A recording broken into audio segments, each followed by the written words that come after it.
A Lakota chief discovered his blood brother's eastern bride frozen and abandoned in a blizzard, miles from anyone who cared whether she lived or died.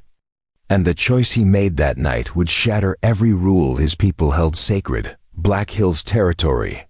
Dakota winter of 1883. The wind shrieked across the frozen plains like the cry of 1,000 wounded spirits, tearing through the pine forests and turning the world into a blur of white fury. Snow fell so thick it erased the horizon, swallowed landmarks, and transformed the familiar land into a maze of ice and death. It was the kind of storm the elders spoke of in hushed voices, the kind that took lives without mercy and left bones to be found when spring finally came. The temperature had dropped so fast that moisture in the air turned to ice crystals, cutting exposed skin and making each breath feel like swallowing knives. Kanji pulled his buffalo robe tighter around his shoulders as he guided his paint horse through the drifts. His face was a mask of stone, weathered by 30 winters of survival in this unforgiving country. Dark eyes scanned the tree line with the practiced vigilance of a warrior and hunter. He was broad-shouldered and tall, his frame speaking of strength earned through years of hard living.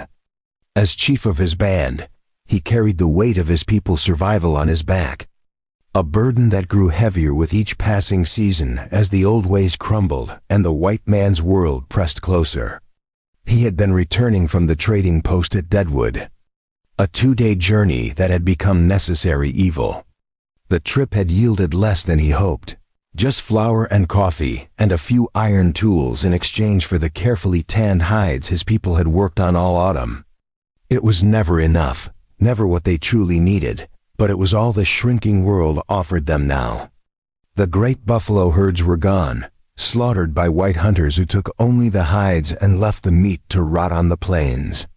The sacred Black Hills had been stolen, treaties broken before the ink dried. His people survived now in the cracks between worlds, holding on to traditions while learning to navigate a reality that wanted them erased. The storm had descended without warning, catching him exposed on the open plain between the white settlements and his people's winter camp. Most men would have sought shelter immediately, dug into a snowbank, and prayed to whatever gods they believed in. But Kanji was not most men. He knew these lands with an intimacy born of generations. His father had taught him to read every contour, every stand of trees, every hidden depression that might shelter a man from the wind. His grandfather before that, and his grandfather's father, stretching back through time to when the Lakota first came to these hunting grounds. This knowledge, passed down through blood and story, was what kept the people alive when everything else conspired to destroy them. His horse suddenly stopped, muscles tensing beneath the saddle. The paint's ears flicked forward with sharp attention, nostrils flaring as steam rose from them in the frozen air. Kanji's hand moved instinctively to the rifle resting across his lap, fingers finding the stock even through thick mittens his sister had made from rabbit fur. In country like this, hesitation was death. A grizzly seeking one last meal before winter sleep. A wolf pack grown desperate as game disappeared. Warriors from the Crow or Shoshone looking to count coup. Any of these could be waiting in the white curtain that surrounded him. The paint was the best horse Kanji had ever owned, descended from the herds his people had bred for generations. The animal's instincts had saved his life more than once, sensing danger before human eyes could perceive it. So when the horse refused to move forward, every nerve alert, Kanji trusted that judgment completely. But then he heard it. Not the growl of a predator or the war cry of an enemy, but something that made no sense in this frozen wasteland. A sound so unexpected it raised the hair on the back of his neck. A woman's voice, weak and broken, calling out in desperation. Kanji urged his horse forward slowly, squinting against snow that felt like sand being thrown in his face.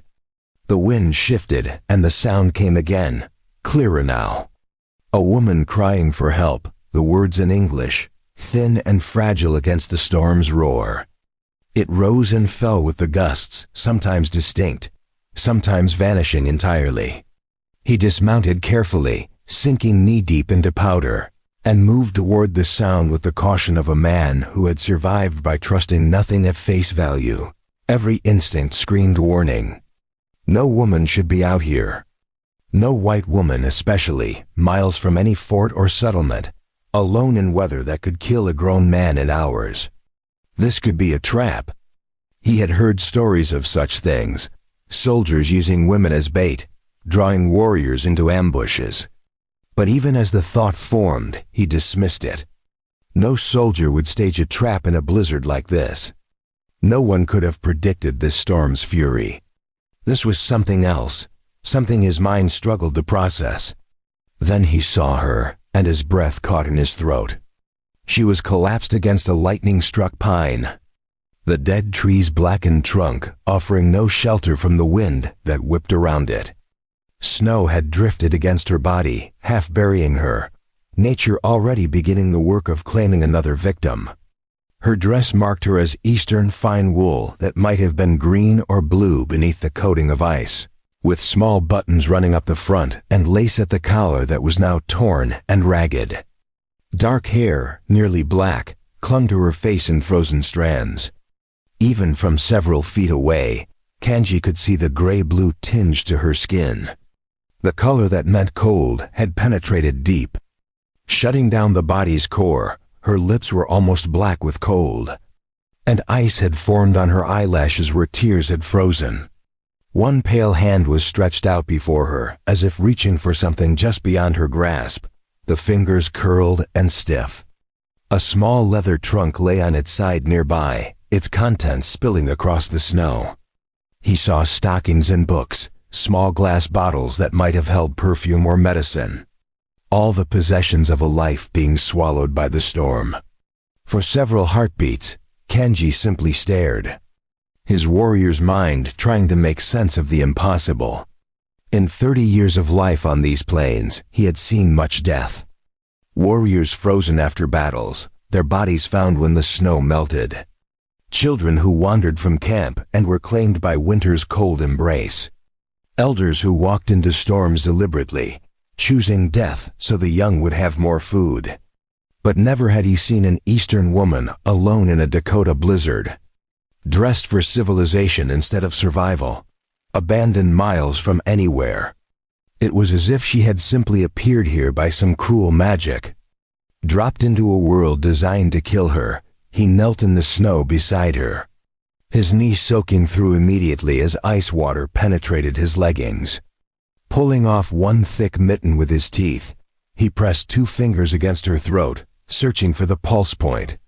Her skin was cold as river ice in January, so cold it almost burned his fingers. But beneath that terrible cold, he felt it. The pulse weak and irregular, fluttering like a bird's wing. Still alive. Barely, her eyes opened at his touch, and for a moment they were completely unfocused, seeing nothing. Then they found his face and struggled to focus. They were gray, he noticed, the color of the sky before snow, or smooth river stones. Even half dead, there was something in those eyes that struck him. Not fear, though fear would have been reasonable. Something else. Determination perhaps, or simply the stubborn refusal to surrender that kept some people breathing long after others would have quit. She tried to speak, her jaw working, but cold had locked her muscles. Her teeth chattered so violently he could hear them clicking together, a sound like bones rattling. He could see her fighting her own body, willing frozen muscles to obey. Finally, with what must have been tremendous effort, words came. "Please," she managed, each syllable a battle. "I'm looking for Tehatan. He sent for me. Wrote letters. He promised he would be waiting at Fort Robinson. Please, I've traveled so far." The name struck Kanji like a war club to the chest, driving the air from his lungs more effectively than the bitter wind. Tehatan, his blood brother. The man who had fought beside him at the Little Bighorn when they were both young warriors. Who had thrown himself between Kanji and a soldier's rifle, taking a bullet in the shoulder that he carried scars from still. Tehatan, who had been closer than any brother born of the same mother, who understood Kanji's silences and shared his grief when the white man spotted. Sickness took Kanji's wife and infant son. Tahantan, who could make anyone laugh even in the darkest times, whose spirit had been large enough to fill any lodge.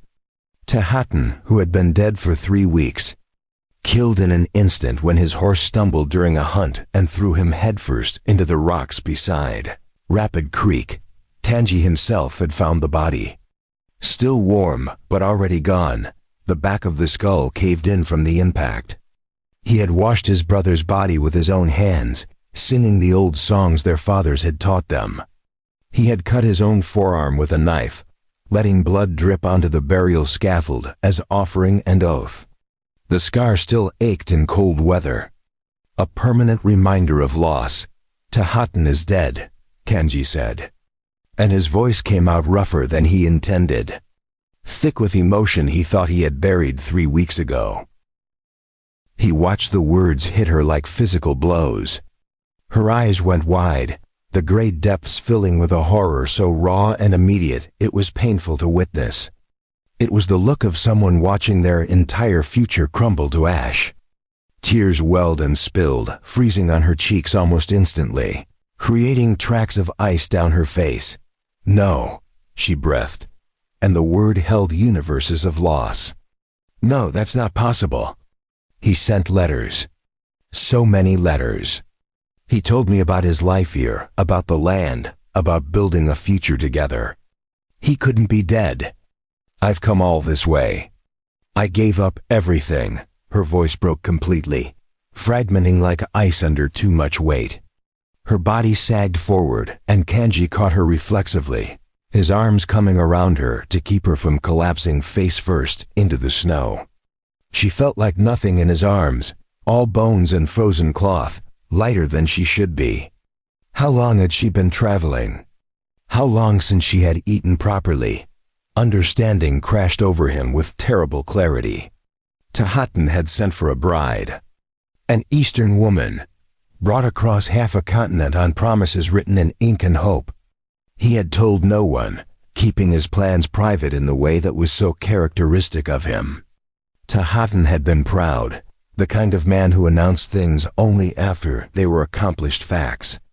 He would have kept this woman secret until the day he could present her to the band, a completed reality rather than a future possibility. But death had come first, sudden and final. A horse's misstep, a moment of bad luck, and Tahatan was gone. And no one had known to send word to this woman, who was even now journeying toward a future that no longer existed. Why would anyone think to notify her? Who even knew she was coming, so she had arrived, probably at Fort Robinson, as Tahatan's letters had promised, expecting to see a man waiting for her with plans and promises. Instead, she had found nothing. Or perhaps someone had told her the brutal truth, that the man she had crossed a continent to marry was already in the ground. Either way, she had ended up here, wandering through a blizzard, lost and freezing, waiting for someone who would never come. Kanji's mind moved through options with the speed born of a lifetime, making decisions between survival and death. He could leave her here. It would be practical, even defensible. She was a stranger, a white woman, and his people had every reason to distrust whites. The whites had driven the Lakota from the sacred Black Hills, had slaughtered the buffalo herds that sustained them, had broken every treaty signed. The army had attacked villages, killed women and children, burned food stores to starve the survivors. Even now, the remaining Lakota bands lived under constant threat, watched by soldiers confined to shrinking territories, their old way of life bleeding away season by season. The elders would say this woman was not Kanji's responsibility. They would say the spirits had decided her fate by placing her in this storm. They would say that bringing her back would invite trouble, that the whites would accuse them of kidnapping, that soldiers might come. They would say the old laws were clear. Outsiders should not be brought into the heart of the people. But even as these thoughts moved through his mind, Kanji knew he could not leave her. Would not leave her, regardless of what wisdom or tradition advised. Tahatan had wanted her, had chosen her from across vast distance, had written letters and made promises and called her to this land. Those promises had been broken by death, not by choice, but they had been made in good faith. Did Kanji not owe something to his brother's memory? Did the debt of blood brotherhood not extend to honoring Tehatan's commitments? More than obligation, though, there was something deeper. Kanji understood abandonment in his bones, carried the scars of it. He had been 10 winters old when soldiers attacked his village while the men were away hunting. His mother had dragged him and his younger sister into the root cellar beneath their lodge, clamping her hand over his mouth to keep him silent. Through cracks in the boards, he had watched soldiers move through the camp, torching lodges, scattering food, shooting dogs. He had heard screams, had smelled smoke and gunpowder and death. When the soldiers finally left, his mother had climbed out to find their home destroyed. Their possessions trampled into mud. She had never spoken of that day again. But Kanji had watched how it changed her. Something vital had been torn away, leaving her hollowed out. She had looked at the world differently afterward, always waiting for the next betrayal, the next loss. She had survived another 15 years before the spotted sickness took her. But in many ways she had died that day in the root cellar, killed by abandonment and terror. He would not leave this woman to die alone in the snow. One more victim of broken promises in a world that seemed to specialize in breaking them. "Can you stand?" He asked in English, his accent thick but the words clear enough. She shook her head weakly, the movement barely perceptible. Her limbs had already begun to stiffen, muscles seizing as ice crystals formed in tissue. He had perhaps an hour before the cold claimed her completely, maybe less if the wind increased. Kanji assessed the situation with a warrior's efficiency. Her trunk was too heavy to carry through the storm, and the fine clothes spilling from it were worse than useless in this weather. But there was a small beaded bag, different from her other possessions, decorated in a style he recognized. It looked like something Tehatan might have sent her, a gift to bridge the distance between their worlds. He grabbed it and shoved it inside his robe, against his chest where body heat might protect the contents. Then he lifted her, one arm beneath her knees and one supporting her back. She weighed almost nothing, confirming his suspicion that she had been starving as well as freezing. How long had she wandered? How many days without proper food or shelter? How had she even survived long enough to reach this spot? He carried her through the deep snow to where his paint horse waited, patient despite the storm. Getting her onto the horse's back took all his strength, his muscles burning with cold and effort. She slumped immediately against the animal's neck, her frozen body seeking any warmth. Kanji swung up behind her, settling into the saddle and pulling her back against his chest. He unwrapped the buffalo robe from his own shoulders and brought it around them both, creating a shared cocoon of warmth.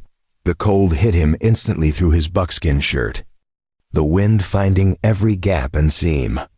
But he wrapped his arms around her, holding her steady, and turned his horse toward home. Toward his people's winter camp, toward warmth and safety, toward questions he would have to answer, and traditions he was about to break. The ride back tested every reserve of strength and will Kanji possessed. The wind tore at them with savage fury, as if angry he had stolen this prize from death's grasp. Snow came in horizontal waves, sometimes so thick he could not see his horse's ears. The paint stumbled more than once in hidden drifts, and each time Kanji's arms tightened around the woman, refusing to let her fall. Cold seeped through the buffalo robe, through his shirt, into his bones. He knew the signs of freezing, had seen them too many times. First the violent shivering as the body fought to generate heat. Then the dangerous drowsiness, the seductive desire to simply stop, to rest, to sleep. After that came death, quiet and cold and final. He was shivering now, his whole body shaking. More than once he felt her body go completely slack in his arms, felt her breathing stop for long seconds. Each time he would shake her roughly, shouting words he barely heard himself over the wind. "Stay awake. You do not die on my horse, do you hear me? You came too far to quit now. Tehutin wanted you to live, so live. Stay awake. She made small sounds of protest, her body trying to slip into the final sleep that promised an end to cold and pain. But each time, Kanji's voice or his shaking pulled her back from the edge. He talked to her constantly, mixing Lakota and English, sometimes giving orders, sometimes just making noise to remind her she was not alone. He told her about the valley where his people camped, about the cottonwoods that would turn gold in autumn. He told her about Tehutin, about his brother's laugh that could fill a lodge, about the time they had stolen horses from a crow camp and ridden 3 days without stopping.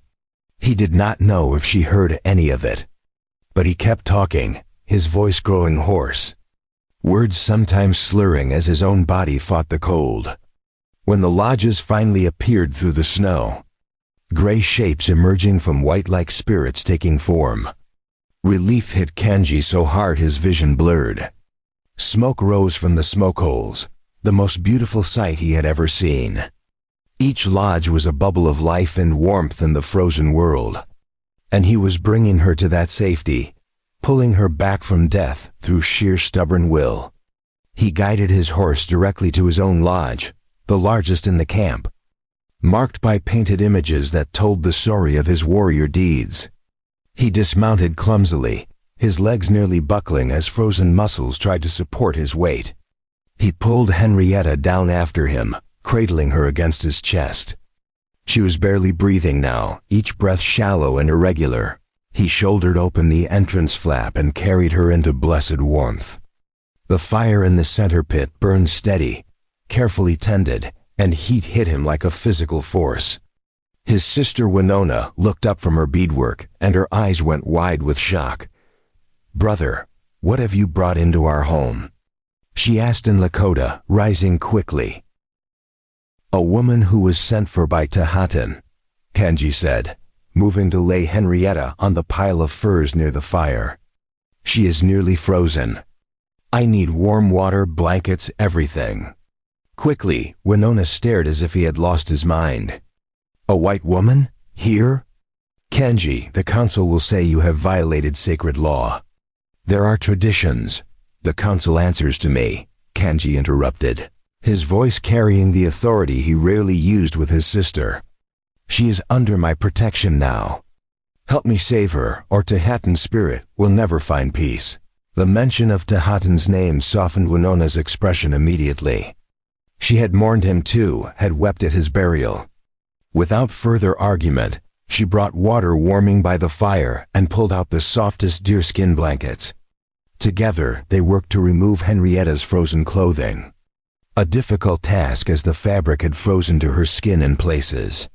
Her fingers were white with frostbite, the tips already turning black. Her feet were the same. They wrapped her in warm furs and forced small sips of broth between her blue lips. Most running down her chin at first, Winona rubbed Henrietta's limbs carefully, trying to restore circulation without causing more damage. It was delicate work requiring patience born of generations surviving brutal winters. "What is her name?" Winona asked softly. Kanji realized he had never asked. He searched the beaded bag, finding letters in Tehutin's handwriting, each addressed to Miss Henrietta Blackwell of Philadelphia. "Henrietta Blackwell," he said, the foreign syllables awkward on his tongue. Outside, voices rose in question. Word had spread that their chief had returned with something unprecedented. Kanji would soon face the council, answer questions, defend his choice to break traditions. But for now, he knelt beside Henrietta and watched her breathe. Each shallow breath was a small victory against the cold that had tried to claim her. She had trusted promises from a man she never met, had journeyed into the unknown on faith alone. The least he could do was ensure she lived. Her eyes fluttered open briefly, gray and unfocused. For just a moment they found his face, and something passed between them. Recognition perhaps, or simply acknowledgement that she was no longer alone. Then her eyes closed, and she slipped into exhausted sleep. Kanji sat back, suddenly aware of how much his own body hurt. But she was alive. That mattered more than tradition, more than politics, more than the arguments that would surely come. Winona brought him hot broth. "You did the right thing," she said quietly. Tahatan would have wanted this. Kanji nodded but said nothing. He was not certain he had done the right thing. He only knew he had done the only thing his conscience allowed. Outside the wind howled on, but inside the lodge, fragile warmth held against the cold. And in that warmth, two people from worlds meant to stay separate had taken the first step towards something neither yet understood. The first light of dawn crept through the smoke hole above, painting the interior of the lodge in shades of gray and gold. Kanji had not slept. He sat cross-legged near the fire, feeding it carefully to maintain steady warmth without letting the flames grow too high. Across from him, Henrietta Blackwell lay motionless beneath layers of deerskin and buffalo fur, her breathing finally steady and deep. The terrible blue tinge had faded from her lips, replaced by a pale pink that spoke of returning life. Winona emerged from behind the partition where she slept, her dark hair braided simply, her dress practical buckskin decorated with minimal beadwork. She studied her brother's face for a moment before speaking. "You should rest," she said in Lakota, moving to check on their guest. "I can watch her. The council will come soon," Kanji replied, his voice rough from hours of breathing smoke and cold air. "I need to be ready." As if summoned by his words, voices rose outside the lodge. Not angry yet, but concerned, questioning. Footsteps crunched through snow, and moments later, the entrance flap was pulled aside. 3 men entered, moving with the deliberate dignity of elders who had earned their authority through decades of survival and wisdom. Chayton was eldest, nearly 70 winters. His face a map of wrinkles, his long hair more white than black. He had fought against the Crow in his youth, had survived the early wars with the whites, had seen the world change in ways that still bewildered him. Beside him stood Hanska, tall and lean despite his 60 years, a man known for fairness and careful thought. The third was Mapia, younger at 50 but respected for his spiritual knowledge and his ability to read signs in nature that others missed. They settled themselves near the fire, accepting the courtesy of warmth, before beginning what they had come to say.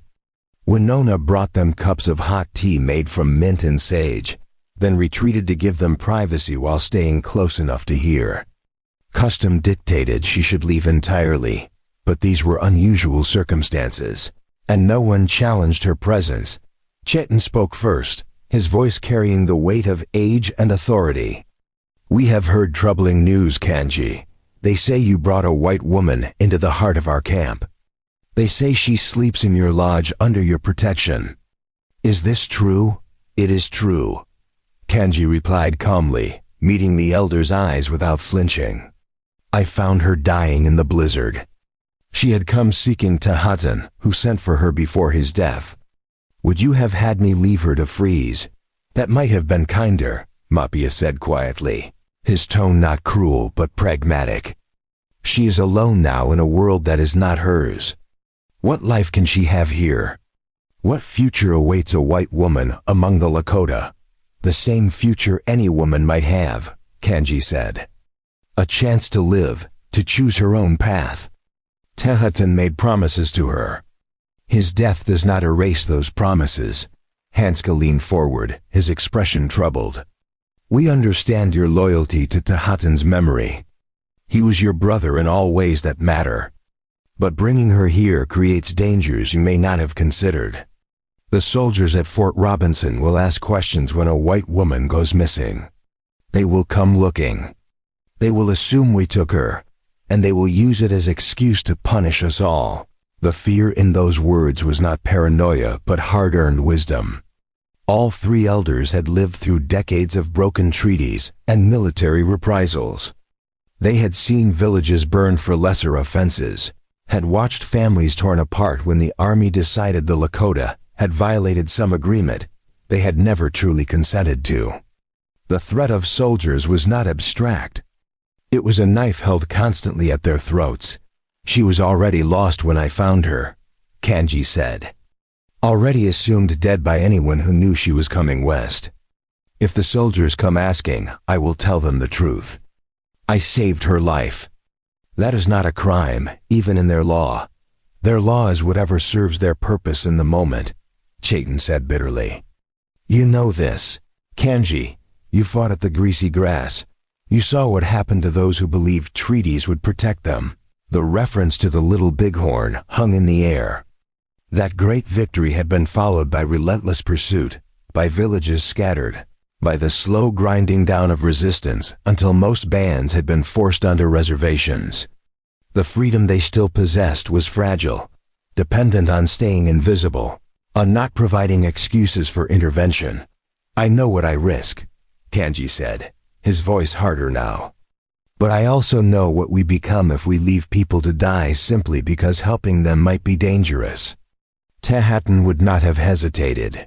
Before we jump back in, tell us where you're tuning in from, and if this story touches you, make sure you're subscribed, because tomorrow I've saved something extra special for you. He would have done exactly what I did. Tehattan is dead, Mapia said gently. And this woman is the reason he sent for her no longer exists. What will you do with her now? You cannot keep her here indefinitely. The band will not accept it. There are already whispers, concerns about what it means to have a white woman among us. Before Kanji could respond, a soft sound came from the pile of furs. All eyes turned to see Henrietta stirring, her eyelids fluttering. For a moment, there was complete silence in the lodge, broken only by the crackle of the fire. Her eyes opened slowly, squinting against even the dim light filtering through the lodge. She looked confused at first, her gaze moving across the unfamiliar ceiling, the hide walls, the fire pit. Then her eyes found the four men watching her, and fear flashed across her face. Quickly suppressed but unmistakable, Kanji stood and moved to her side, his movements deliberate and unthreatening. You are safe, he said in English. These are elders of my people. They will not harm you. Henrietta pushed herself up slightly, wincing as movement revealed the extent of her injuries. Her hands, Kanji noted, were wrapped in soft cloth treated with healing salve. Winona's work, done while he watched the night through. The frostbite had been severe, but his sister had experience with such injuries, and had acted quickly. Where am I? Henrietta's voice was hoarse, barely above a whisper. What happened? You were freezing in a blizzard, Kanji explained. I brought you to my people's winter camp. You have been unconscious for nearly a full day. Memories seemed to return in fragments. Her expression shifted from confusion to grief as she recalled what had driven her into the storm. Tehattan, she whispered. You said he was dead. I thought perhaps I had dreamed that part, that the cold had made me imagine. He is dead, Kanji confirmed gently. 3 weeks ago. An accident during a hunt. He died instantly, without pain. Tears welled in her eyes but did not fall. She blinked them back, her jaw setting with determination that surprised Kanji. He had expected hysteria, or collapse, or at least the kind of dramatic grief he had seen from white women in the towns. Instead, she seemed to gather herself, to pull her emotions inward and lock them away where they could be dealt with later. I see, she said finally, her voice steadier. Then I am in rather a predicament, Chayton spoke in Lakota, his words directed at Kanji. What does she say? She understands her situation is difficult, Kanji translated. Then, switching back to English, he addressed Henrietta. The elders are concerned about what will happen now. You cannot stay here indefinitely. It creates problems for my people. Henrietta looked at each of the elders in turn, her gray eyes taking in their weathered faces, their careful expressions. When she spoke, her words were measured, thoughtful. I understand. I would not wish to bring trouble to those who saved my life. But I must confess I have nowhere else to go. I used every cent I had for passage west. I have no family back east, no home to return to. Tahatan's letters were my only hope of building a new life. Her honesty was disarming. No pleading, no manipulation, just a simple statement of fact. She was alone in the world, and the future she had traveled toward no longer existed. Kanji found himself respecting her composure, even as his heart twisted at the bleakness of her situation.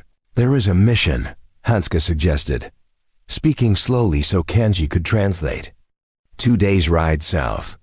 They take in white women who have no other place. She could go there, Kanji translated, watching Henrietta's face. Something flickered in her expression, quickly hidden. "A mission," she repeated. "Yes, I suppose that would be appropriate. I could work for my keep, earn my passage back east eventually." But even as she said the words, Kanji heard the resignation in her tone. She was agreeing not because she wanted to, but because she saw no alternative. The mission would take her in, certainly, but missions extracted their price in religious conversion and endless labor. She would be safe, fed, sheltered, and utterly without freedom or dignity. Before Kanji could respond, Winona stepped forward from the shadows where she had been listening. She spoke in Lakota, her words rapid and passionate. "She cannot travel for at least a week, maybe more. Look at her hands, her feet. The frostbite needs time to heal, or she will lose fingers and toes. She is weak from starvation and exposure. Sending her away now would be the same as killing her, just slower." The elders exchanged glances. Hanska nodded reluctantly. "Your sister speaks truth. She is too weak for such a journey now. But when she has recovered, we will discuss her future." Kanji agreed. "But for now, she stays here, under my protection, until she is strong enough to make her own choice about where she goes." Chayton stood slowly, his old bones creaking. "Very well. 1 week, perhaps 2. But no longer, Kanji. We cannot afford to draw attention from the soldiers or the settlers." "You understand this?" "I understand," Kanji replied. The elders filed out, leaving Kanji alone with Winona and their unexpected guest. Henrietta had settled back against the firs, her face pale with exhaustion from even that brief conversation. But her eyes remained alert, watching, assessing. "Thank you," she said quietly, "for not abandoning me in the snow, for arguing on my behalf with your elders. I know I represent danger to you and your people. You represent a debt owed to my brother," Kanji said. Nothing more, nothing less. It was not entirely true, but he was not ready to examine the other reasons he had fought to keep her here. The stubborn refusal to let her be one more casualty in a world that seemed to specialize in creating them. The unexpected spark of something he had thought died with his wife and son. Some capacity for caring that he had believed frozen beyond recovery. Winona brought a bowl of broth, kneeling beside Henrietta with surprising gentleness. "Drink," she said in halting English. "Need strength." Henrietta accepted the bowl with her wrapped hands, struggling to hold it steady. Winona helped her, supporting the bowl as the white woman sipped carefully. The scene struck Kanji with unexpected force. These two women from worlds that were supposed to be enemies, connected now through simple acts of care and necessity. Over the next several days, a cautious routine established itself. Henrietta remained in Kanji's lodge, sleeping on the pile of furs that had been prepared for her. Winona tended her injuries with the skill of someone who had learned healing from their mother and grandmother. The frostbite was severe, but Winona's quick action had prevented the worst outcomes. Henrietta would keep all her fingers and toes, though some would bear permanent scars. Kanji found himself spending more time in the lodge than usual. Normally he would have been out with the other men, checking trap lines, hunting when weather permitted, seeing to the needs of the band. But he felt responsible for this woman, compelled to ensure her safety and recovery. He told himself it was obligation to Tahatan's memory. He did not examine too closely whether that was the whole truth. Henrietta proved to be an unusual guest. She did not complain about her circumstances or weep over her losses. Instead, she asked questions. About the lodge construction, about the food Winona prepared, about the language being spoken around her. She watched everything with those sharp gray eyes, taking in details, learning. "Your sister is very skilled," she said to Kanji on the third day, watching Winona prepare a meal. "The way she works with the roots and herbs, turning simple ingredients into something nourishing. I worked in a boarding house kitchen in Philadelphia. I thought I knew cooking, but this is different. Everything serves multiple purposes." Kanji found himself explaining how his people used every part of every plant and animal. How survival in this land demanded efficiency and knowledge passed down through generations. Henrietta listened intently, sometimes asking for clarification, sometimes simply absorbing the information. "You speak English well," she observed. "Better than I expected. Missionaries," Kanji said with a slight grimace. "When I was young, before the war, my father believed we needed to understand the white man's language to survive in a changing world. He sent me and Tahatan to the mission school for 2 winters. We learned to read and write, to speak properly. The missionaries hoped to make us into white men with red skin. Instead, they gave us tools to understand our enemies." Henrietta's expression was thoughtful. "Is that what I am?" "An enemy. You are a complication," Kanji said honestly. "A reminder that the worlds we try to keep separate are not as divided as we pretend." On the 5th day, Henrietta was strong enough to sit up for longer periods. Winona brought her a dress made of soft deerskin, practical and warm, to replace the ruined Eastern clothes.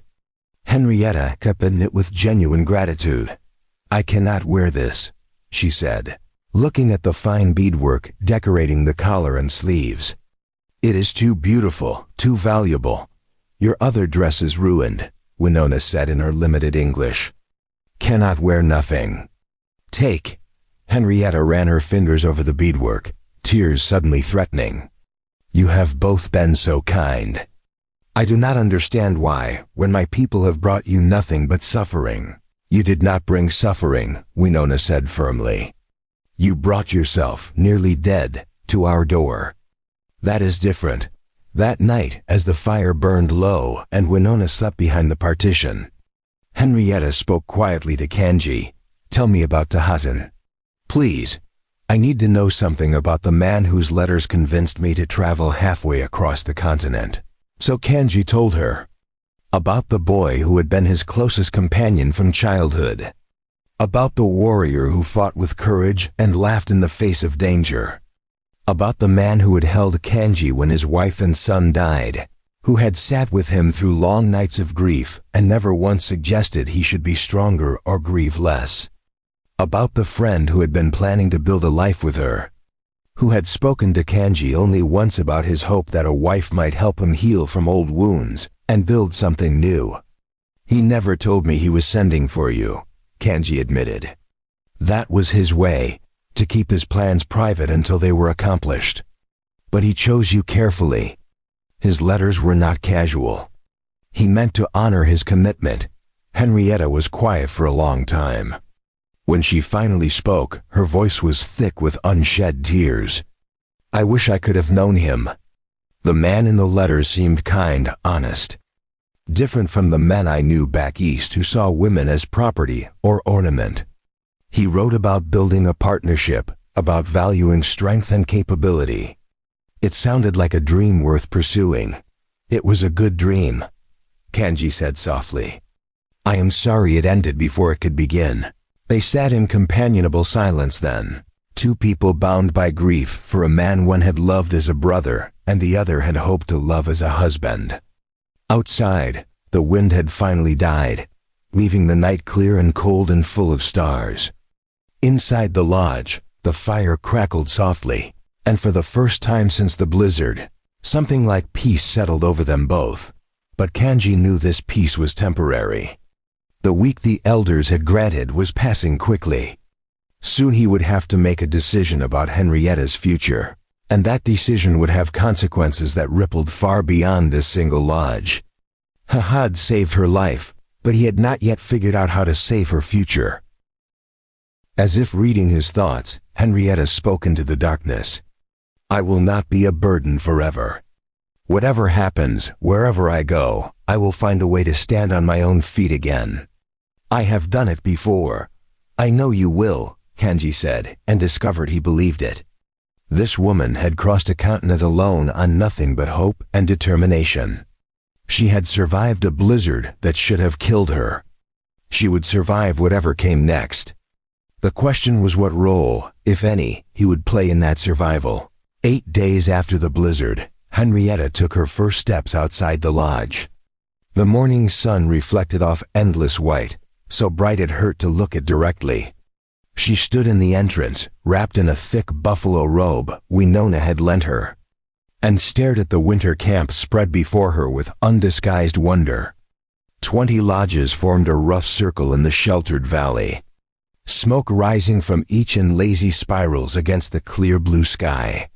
Children played in the snow, their laughter carrying across the crisp air. Women moved between lodges visiting, working, their colorful dresses bright spots against the white landscape. Men tended horses in a makeshift corral, the animals stamping and snorting, their breath steaming. It was a complete world, functioning and alive, utterly foreign to anything Henrietta had known in Philadelphia. Kanji stood beside her, watching her reaction carefully. It is smaller than it once was, he said quietly. Before the wars, before the treaties, our winter camps held hundreds of lodges. Now we are reduced to this, a fragment of what we were. It is beautiful, Henrietta said simply. I have never seen anything like it. Her presence had not gone unnoticed. Conversation stopped as people caught sight of the white woman standing beside their chief. Some stared openly, curiosity overcoming manners. Others turned away deliberately, making their disapproval clear without words. A few children crept closer, eyes wide with fascination, until their mothers called them sharply back. Winona emerged from the lodge carrying a wooden bowl. Ignore the stares, she said in her improving English. They will learn to accept or they will not. Either way, you must eat. The bowl contained a thick stew made from dried meat, wild turnips, and herbs. Henrietta accepted it gratefully, her wrapped hands still clumsy but functional. She had been eating steadily for days, trying to rebuild strength that starvation and cold had stripped away. Color had returned to her cheeks, and she could walk short distances without exhaustion overwhelming her. As she ate, a woman approached. She was perhaps 40, her face severe, her posture rigid with barely contained anger. She spoke rapidly in Lakota, her tone leaving no doubt about her feelings, even if Henrietta could not understand the words. Kanji's expression hardened. He replied in the same language, his voice firm but controlled. The exchange grew heated, with the woman gesturing emphatically toward Henrietta while Kanji stood his ground. His responses short and authoritative. Finally, the woman spat something that sounded like a curse and stalked away. Henrietta had stopped eating, the bowl forgotten in her hands. What did she say? She asked quietly. Kanji hesitated, then decided honesty was better than protection. Her name is Zitkala. Her husband was killed by soldiers 5 years ago during a raid on a Lakota camp. She believes all whites are responsible for his death. She says your presence here dishonors his memory and endangers us all. She is not entirely wrong, Henrietta said, setting down the bowl. I do endanger you. Every day I stay increases that danger. Zitkala sees only her pain, Winona interjected. She does not see you. Does not see person, only color of skin. This is her weakness, not yours.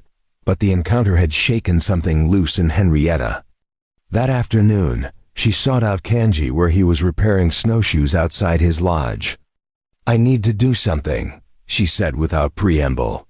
I cannot simply sit and eat and heal while being nothing but a burden. Is there work I can do? Something useful. Kanji looked up from his work, studying her face. You are still recovering. Your hands. My hands can hold things now. I can help Winona with cooking, with tanning hides, with whatever needs doing. I spent years working in a boarding house. I know how to labor. There was something fierce in her expression, a determination that reminded Kanji of warriors preparing for battle. She was fighting for her dignity, he realized, for the right to contribute rather than simply receive charity. I will speak to Winona, he said. But you must promise not to push yourself too hard. Frostbite injuries can worsen if you stress them too soon. Henrietta nodded, relief evident on her face. That same afternoon, Winona set her to work grinding dried berries into powder that would be mixed with fat and meat to make pemmican. It was simple work, requiring patience more than strength, and Henrietta attacked it with focus that bordered on obsession. The days that followed established a new pattern. Henrietta worked alongside Winona, learning the countless tasks that kept the household functioning through brutal winters. She learned to scrape hides with a bone tool, to sew moccasins with sinew thread, to prepare food in ways that preserved nutrients and prevented waste. Her hands, still healing, protested the work. But she pushed through the pain with stubborn determination. Winona proved to be a patient teacher, demonstrating techniques and correcting mistakes without judgment. A quiet friendship began to form between the two women, built on shared labor and mutual respect. They developed a hybrid language, mixing English and Lakota words, supplemented with gestures when vocabulary failed. You learn fast. Winona observed one afternoon as Henrietta successfully completed a complicated stitch pattern on a new pair of winter moccasins. Most white women I see in towns, they have soft hands, know nothing useful. You different. I have worked all my life, Henrietta replied, concentrating on keeping her stitches even. My mother died when I was 12. My father was a scholar, brilliant but impractical. I kept house for him while he lost himself in books. When he died, I had to find work. The boarding house needed a kitchen worker who could also sew and mend. I learned to do whatever was necessary. She paused, looking up from her work. That is why Tahatan's letters appealed to me. He described a partnership, not a master and servant arrangement. He wrote about needing someone capable and strong, someone who could help build a life in hard country. It sounded like finally being valued for what I could do, not just tolerated because I was cheap labor. Winona reached over and squeezed Henrietta's shoulder gently. Tahatan saw truly. You are strong. He would have been lucky to have you. The words brought tears to Henrietta's eyes, but she blinked them back and returned to her stitching. Grief was a luxury she could not afford, not when her future remained so uncertain. Not everyone in the camp shared Winona's acceptance. Henrietta felt the weight of hostile stares whenever she ventured outside. Some people made signs against evil when she passed, old protective gestures meant to ward off danger. Others simply ignored her existence, looking through her as if she were invisible. Only a few, mostly the very young or very old, showed curiosity rather than suspicion. One morning, as Henrietta carried water from the creek, a group of children approached. They kept their distance at first, whispering among themselves, daring each other to get closer. Finally, a girl of perhaps 7 crept forward, her hand outstretched to touch Henrietta's pale skin. Hello, Henrietta said gently in English, then repeated the greeting in the Lakota word Winona had taught her. How? The girl giggled and ran back to her friends, who erupted in laughter and excited chatter. But the ice had been broken. Over the following days, the children grew bolder, asking questions Henrietta could not understand, teaching her words while laughing at her pronunciation. Their innocent acceptance was a small crack in the wall of suspicion surrounding her. Kanji watched these interactions from a distance, noting how Henrietta never pushed herself forward but never hid either. She moved through the camp with quiet dignity, doing her work, learning what she could, acknowledging the stares without confronting them. It was a delicate balance, and she walked it with more grace than he had expected. On the 10th day, A rider arrived from Fort Robinson with news that changed everything. Kanji and the elders met in Chatton's lodge while the rest of the camp waited anxiously.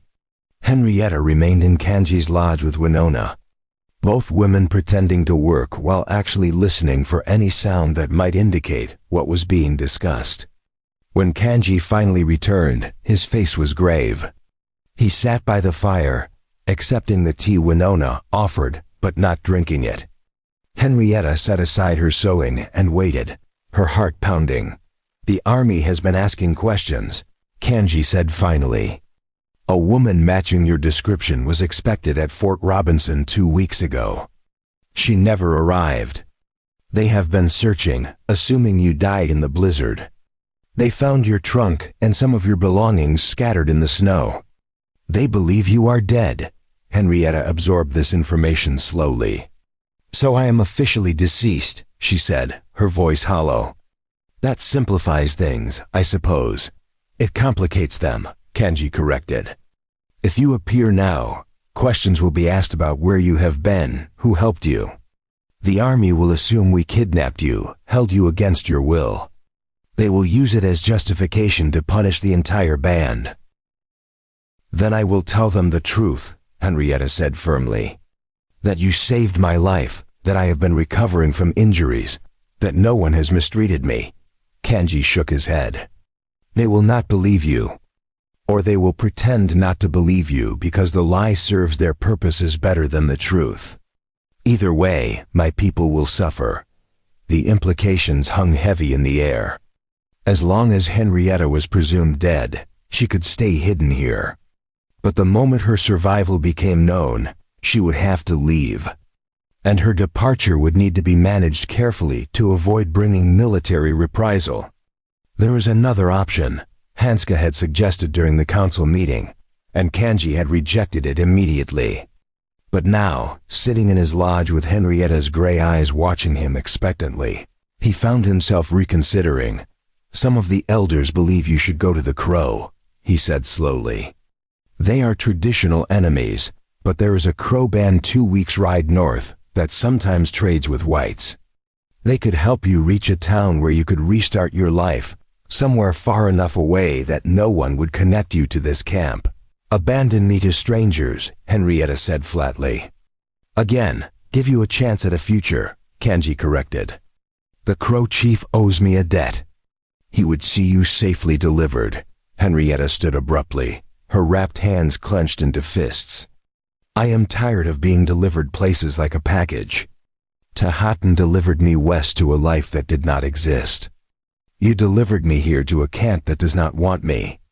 Now you propose to deliver me to the Crow, who have no reason to care whether I live or die. When does it end, Kanji? When do I get to decide my own fate?" Her voice had risen, passion breaking through the careful control she usually maintained. Winona looked up from her work, eyes wide.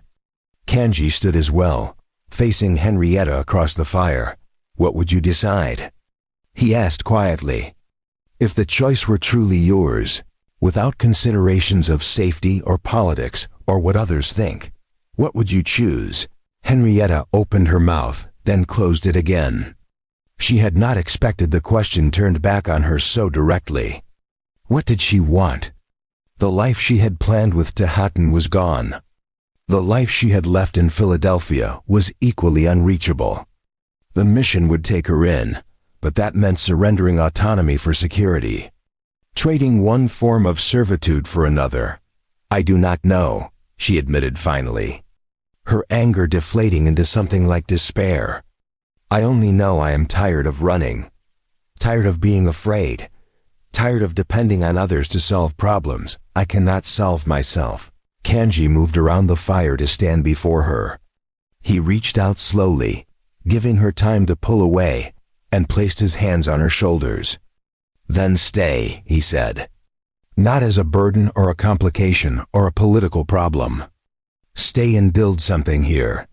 We need people who are willing to work, who can learn, who are strong enough to endure hard times. You have proven you are all of those things.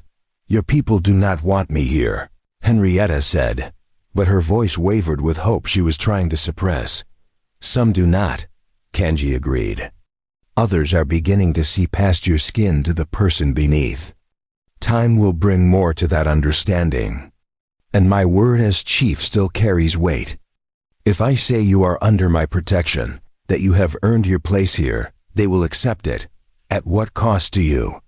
Henrietta asked. How much of your authority will you spend defending a white woman who means nothing to anyone? You are not nothing, Kanji said, and there was something in his voice that made Winona look up sharply. You are the woman my brother chose.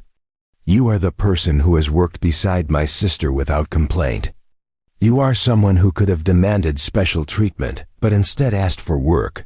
Preparing and narrating this story took us a lot of time, so if you are enjoying it, subscribe to our channel. It means a lot to us now.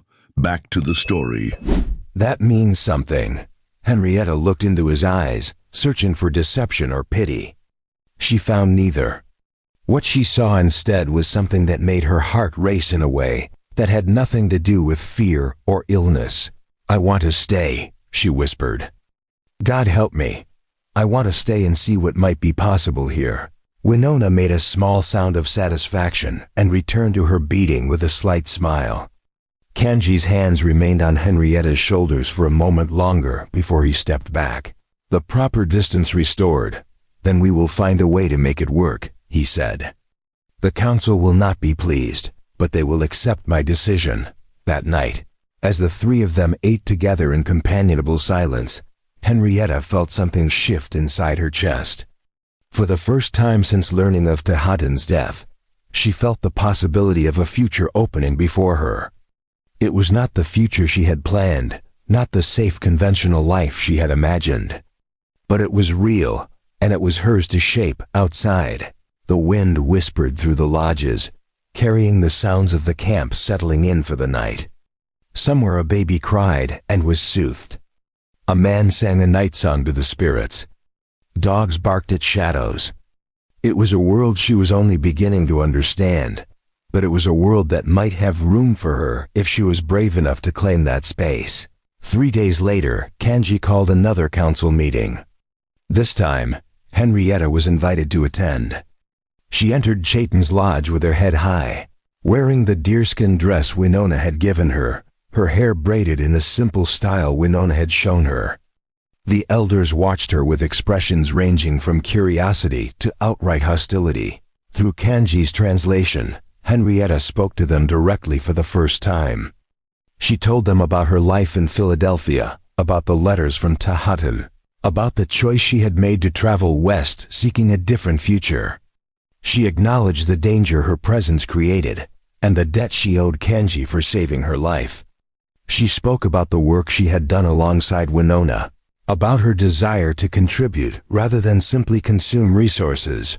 I know I am not Lakota, she said, looking at each elder in turn. I know my people have brought you terrible suffering. I cannot change what has been done, cannot undo the losses you have endured. But I can offer you my hands, my labor, my willingness to learn your ways and respect your traditions. If you will allow me to stay, I will earn my place here. I will not be a burden. When Kanji finished translating, silence filled the lodge. Chaitan stared into the fire for a long moment before speaking. His words, when they came, were measured and careful. She speaks well, Kanji translated. She shows respect and humility. But words are easy. Actions matter more. If she truly wishes to stay, she must prove herself. Winter is hard, and spring brings its own challenges. If she can survive until summer, if she can show that her presence brings value rather than danger, then we will revisit this question. It was not acceptance, but it was not rejection either. It was a test, a challenge, an opportunity to prove herself worthy. Henrietta met Chaitan's eyes and nodded once, a gesture of acceptance that needed no translation. As they walked back to Kanji's lodge through the cold night air, Henrietta felt lighter than she had in weeks. She had been given a chance, nothing more. But chances were all anyone could ask for in this hard world. Thank you, she said to Kanji, for speaking on my behalf. for giving me this opportunity. Thank me by succeeding, Kanji replied. Show them that my faith in you was not misplaced. Henrietta looked up at the stars scattered across the black sky, brilliant and cold and impossibly distant. I will, she promised. Whatever it takes, I will prove I belong here, and in that moment. Standing in the snow beside a man from a world utterly different from her own, Henrietta Blackwell felt something she had not felt since boarding the train in Philadelphia. She felt hope, fragile and tentative, but undeniably real. 3 weeks into Henrietta's stay, the fragile peace shattered like thin ice under a heavy boot. It started with a hunting party that never returned. Kanji had led 5 men into the hills at dawn, tracking elk sign they had spotted 2 days prior. The band needed meat desperately. Winter stores were running low, and the game had grown scarce, driven away by white hunters and the expanding settlements. A successful hunt would mean the difference between hunger and sufficiency for the rest of the winter. But as sunset approached with no sign of the hunting party, unease rippled through the camp. Winona stood at the edge of the lodges, scanning the horizon with growing worry. Henrietta joined her, wrapped in furs against the biting wind. They should have returned by now, Winona said quietly. Even with a kill to dress and carry, Kanji would send someone ahead to bring news. As darkness fell completely, the decision was made to send scouts. 2 young warriors prepared to ride out at first light, but before they could leave, a single horse appeared from the tree line. It was one of the hunting party's mounts, but it carried no rider. Blood stained the saddle. The camp erupted into controlled chaos. Men gathered weapons while women secured children inside lodges. Henrietta watched the organized response with a mixture of awe and terror. These people had lived with danger so long it had become routine, their reactions honed by generations of survival. The horse was examined carefully. The blood was not fresh, several hours old at least. There were no arrow wounds or bullet holes visible on the animal, which meant the blood belonged to whoever had been riding it. Mapia studied the tracks, reading the story written in disturbed snow and mud. They were ambushed, he announced grimly. 6, maybe 7 riders came from the rocks above the eastern pass. Our men scattered. This horse bolted. White men or crow? Chayton demanded. Mapia shook his head. The tracks are not clear enough. But whoever they were, they knew where to wait. Someone told them our hunters would be using that pass. Suspicion immediately fell on Henrietta. She felt the shift in atmosphere, the way eyes turned toward her with open hostility. Zakala was the first to voice what others were thinking, her words rapid and venomous in Lakota. Winona stepped forward, her voice sharp as she defended Henrietta. An argument erupted, multiple people speaking over each other. Tensions that had been simmering for weeks finally boiling over. Henrietta stood frozen, understanding none of the words but all of the meaning. Hanska raised his hand for silence. When the voices died down, he turned to Henrietta and spoke in careful English. Some believe you brought this on us.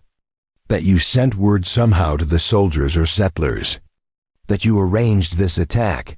I have not left this camp since I arrived, Henrietta said, forcing her voice to remain steady despite the fear threatening to choke her. I have spoken to no one outside these lodges. How could I possibly have arranged anything? Letters. Zakala spat in broken English. You write, someone carries to fort. I have written no letters, Henrietta insisted. I have nothing to write with, no way to send messages even if I wanted to. Which I do not, but doubt had been planted. She could see it in faces around her, the willingness to believe the worst. She was the outsider, the white woman, the convenient scapegoat when disaster struck. Logic mattered less than the need to blame someone. Enough, Hanska said firmly. Accusations without evidence help no one. We must focus on finding our men, not fighting among ourselves. A rescue party was organized quickly. 10 warriors would ride out at dawn, following the trail while it was still readable. The women would keep the camp secure, weapons ready in case this was a prelude to a larger attack. Children were gathered into the central lodges where they could be protected more easily. Henrietta returned to Kanji's lodge, feeling the weight of hostile stares following her. Inside, Winona was preparing supplies for the rescue party, her hands moving with practiced efficiency, despite the worry etched on her face. "He will be all right," Henrietta said, trying to offer comfort. "Kanji is strong, capable. He has survived worse than this." "You do not know what he has survived," Winona replied, her tone sharper than usual. "You do not know what any of us have survived. The raids, the starvation winters, watching children die from white man's diseases. You speak of things you cannot understand." The words stung, but Henrietta recognized them for what they were. Fear expressing itself as anger, worry finding an outlet in blame. She had seen the same pattern in the boarding house when things went wrong. People lashing out at whoever was closest rather than confronting their own helplessness. "You are right," Henrietta said quietly. "I do not understand. But I am learning. And I know that Kanji took a great risk bringing me here. I will not repay that by bringing harm to his people." Winona's hands stilled on the bundle she was packing. She looked at Henrietta for a long moment, some internal struggle playing across her face. Finally she sighed. "I know you did not betray us. My anger is fear, nothing more. But others will not be so reasonable. If Kanji does not return," she did not finish the sentence. She did not need to. If Kanji did not return, Henrietta's life would not be worth a handful of snow. The rescue party departed before dawn, their horses' breath steaming in the frozen air. Those left behind waited, time stretching like rawhide being cured, every minute an eternity. Henrietta tried to keep busy, helping Winona with tasks that needed doing, but her mind was elsewhere, imagining scenarios each worse than the last. Mid-morning brought the sound of horses approaching. The entire camp rushed to the edge of the circle, hope and dread warring on every face. The rescue party emerged from the trees, and Henrietta's heart leaped when she saw Kanji riding at the front, but relief turned to horror as she took in the full picture. 2 men were slumped over their horses, clearly wounded. A third was being carried between 2 horses, unconscious or dead. And Kanji himself had blood soaking through his shirt sleeve.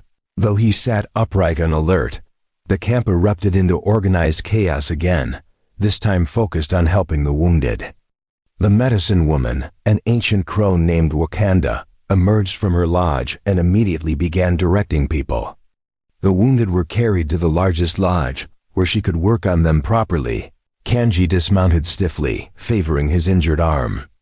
Winona rushed to him, already pulling at his shirt to examine the wound. He waved her off gently. "It is not deep. See to the others first." His eyes found Henrietta standing at the edge of the crowd. Something passed between them, a communication that required no words. He was alive. He was back. Whatever had happened out there, he had survived it. Later, after the wounded had been tended and the immediate crisis had passed, Kanji gathered the elders in Chaitan's lodge. This time, Henrietta was summoned as well. She entered to find every face grim, the atmosphere thick with barely suppressed rage. "It was not an ambush by whites or crow," Kanji said without preamble. It was Silas Cord and his men. The name meant nothing to Henrietta, but she saw recognition flash across the elders' faces. Hanska leaned forward. "The traitor? The one who has been pressuring us to sell our horses." "The same," Kanji confirmed. "He has decided that if we will not sell, he will take them by force. The attack on the hunting party was meant to scatter us, make us vulnerable. He wants our horse herd, particularly the breeding stock. With those, he could make a fortune selling to the army. How many men does he have?" Chaitan asked. "I counted 8, maybe 10. They are well-armed, experienced fighters. Not soldiers, but mercenaries and outlaws. Men who have no honor and care nothing for law," Mapia spoke thoughtfully. "He chose his timing well. Winter has weakened us. Our warriors are spread thin, protecting what little territory we still control. If he strikes the camp directly, we would be hard-pressed to defend it, Kanji finished. Which is why we must act first. A debate erupted, voices rising as different strategies were proposed and rejected. Some argued for abandoning the winter camp and moving deeper into the hills where Cord could not find them. Others insisted they must stand and fight, that retreating would only invite more attacks from those who saw weakness.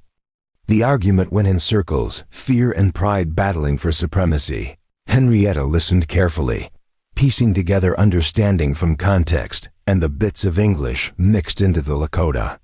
Finally she spoke, her voice cutting through the debate. "May I ask a question?" Silence fell. The elders looked at her with varying degrees of suspicion and irritation. Kanji nodded permission. "This man, Silas Cord, does he know I am here?" Kanji frowned. "I do not see how he could. We have kept your presence secret from outsiders, but if he did know," Henrietta pressed. "If he learned that a white woman was living in this camp, what would he do?" Understanding dawned on Kanji's face, followed immediately by rejection. "No, absolutely not. I know what you are thinking, and the answer is no." "What is she suggesting?" Chayton demanded. Henrietta continued before Kanji could stop her. "I am suggesting that Silas Cord might be willing to trade information about a white woman supposedly held captive by Lakota in exchange for leaving this camp alone. Or better yet, if I were to approach him, claim I had escaped, you would be walking into a nest of vipers," Kanji said harshly. "Cord is not a man who can be trusted or manipulated. He would use you and discard you without thought." "Perhaps," Henrietta agreed. "But he is a white man operating in white man's world. He understands that world's rules and expectations. A woman coming to him claiming mistreatment by Indians, that gives him something he can use. A story to tell, leverage with the army, maybe even a reward." "She speaks sense," Hanska said slowly. "Cord is greedy above all else. If he believes there is profit in helping her rather than raiding us, he might take that bargain. And if he does not?" Kanji demanded. "If he simply takes what he wants and attacks anyway? Or worse, if he decides that turning her over to the army along with claims that we kidnapped her would bring him more benefit than any deal, then I will be no worse off than I am now," Henrietta said quietly. "And you will have lost nothing but a burden you never asked for." The casual way she dismissed her own value struck Kanji like a blow. "You are not a burden," he said, his voice low and intense. "You are under my protection. That means something. It means you have risked enough for me already," Henrietta countered. "Let me do this one thing. Let me be useful, not just another mouth to feed and body to shelter." The argument that followed was fierce. Kanji opposed the plan with every fiber of his being, but he found himself outvoted. The elders saw the strategic value in Henrietta's offer, the possibility of neutralizing the threat without bloodshed. In the end, even Winona reluctantly agreed that the risk was worth taking. "I will not allow you to go alone," Kanji said finally, accepting defeat with ill grace. "I will accompany you to Cord's camp. If anything seems wrong, we retreat immediately. If you come, it defeats the purpose," Henrietta argued. "I am supposed to have escaped. How does that work if a Lakota chief is riding beside me?" "I will stay out of sight," Kanji insisted. "Close enough to intervene if needed." "That is not negotiable," Henrietta wanted to argue further, but she saw the steel in his eyes and recognized a battle she could not win. "Very well," she agreed. "But you must promise not to interfere unless absolutely necessary. This only works if Cord believes my story." Preparations began immediately. Henrietta would leave at dawn, riding one of the camp's older horses. She would be dressed in her original Eastern clothing, torn and dirtied to suggest hard travel and mistreatment. Her story would be simple. She had come west as a mail-order bride only to find her intended dead. She had foolishly tried to reach the nearest settlement alone and been taken by Lakota hunters. She had been held for weeks before managing to escape during confusion following the attack on the hunting party. That night, as Henrietta prepared herself mentally for what was to come, Kanji appeared at the entrance to the lodge. Winona tactfully retreated to give them privacy. "You do not have to do this," Kanji said without preamble. "We can find another way, can you?" Henrietta challenged. "Can you truly defend this camp against armed mercenaries while also protecting your women and children? Can you do it without losses that will weaken you further, make you more vulnerable to the next threat and the one after that?" Kanji had no answer because they both knew the truth. The band was hanging on by threads, surviving through a combination of skill and luck that could run out at any moment. One major battle, one significant loss, and they might not recover. "Why?" Kanji asked finally. "Why risk yourself for people who have treated you with suspicion and hostility? You owe us nothing." Henrietta moved closer to him, close enough that she could see the firelight reflected in his dark eyes. "I owe you my life," she said simply. "You could have left me in the snow. You could have turned me away when your people objected. You could have sent me to the mission or the crow. But you fought for me, defended me, gave me a chance when I had none. That debt can never be fully repaid, but this is a start. I did not save you so you could throw your life away on a desperate gamble," Kanji said. His voice rough with emotion he was struggling to contain. "You saved me so I could choose my own path," Henrietta corrected. "This is my choice. Let me make it." For a long moment, they stood facing each other, close enough to touch but not touching, the air between them charged with things neither was ready to name. Finally, Kanji reached up and gently brushed a strand of hair from her face, his fingers lingering against her cheek. "Come back," he said, the words somewhere between command and plea. "Whatever happens with Cord, whatever deals are made or broken, come back." "I will," Henrietta promised, though they both knew it was a promise she might not be able to keep. Dawn came too quickly. Henrietta dressed in her old clothes, the fine wool dress now artfully torn and stained. Winona had worked magic with dirt and careful ripping, making it look as though Henrietta had suffered genuine hardship. Her hair was left loose and tangled, her face deliberately smudged. The camp gathered to watch her leave, their expressions a mixture of hope, doubt, and barely concealed hostility. Only Winona embraced her openly, whispering fierce instructions to be careful in her ear. The others maintained distance, still uncertain whether this white woman was salvation or additional curse. Kanji helped her mount the horse, his hands lingering a moment longer than necessary on her waist. "Remember," he said quietly in English, "I will be watching." "If you need me, I know," Henrietta interrupted. "But trust me to do this. Trust that I can navigate my own world as well as you navigate yours." She urged the horse forward before her courage could fail, riding out of the camp without looking back. Behind her, Kanji waited only long enough to ensure she had a good lead before mounting his own horse and following at a distance. Invisible among the trees, the ride to Silas Cord's camp took most of the day. Henrietta used the time to rehearse her story, to build the character she would need to play. A frightened woman, grateful for rescue, naive enough to be manipulated. It galled her to play such a role, but survival often required swallowing pride.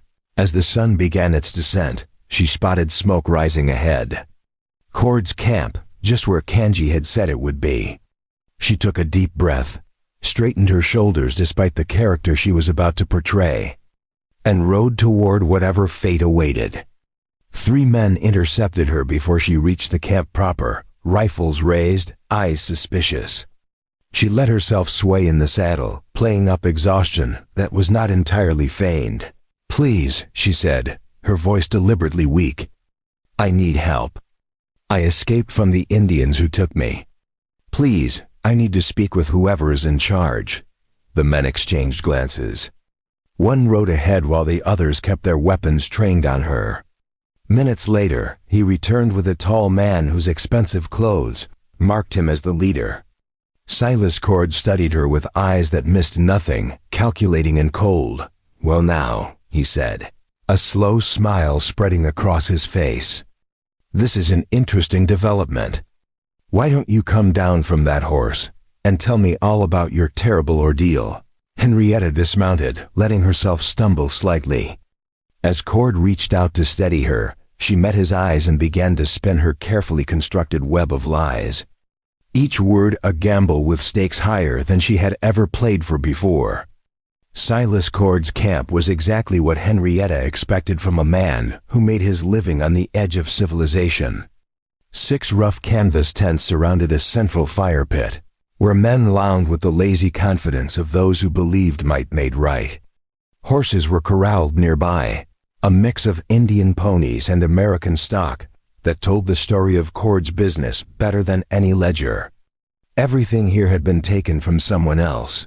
Cord himself was perhaps 50, with the kind of weathered handsomeness that came from years of outdoor living tempered by indoor vices. His eyes were pale blue, calculating, missing nothing. He settled Henrietta on a stool near the fire and offered her coffee in a tin cup, his manner solicitous in a way that set her nerves on edge. "Now then, miss," he said, his voice smooth as oiled leather. "Why don't you start from the beginning? How does a proper Eastern lady end up in Lakota hands?" Henrietta sipped the coffee, buying time to settle her racing heart. She had one chance to make this work. "My name is Henrietta Blackwell," she began, letting her voice shake slightly.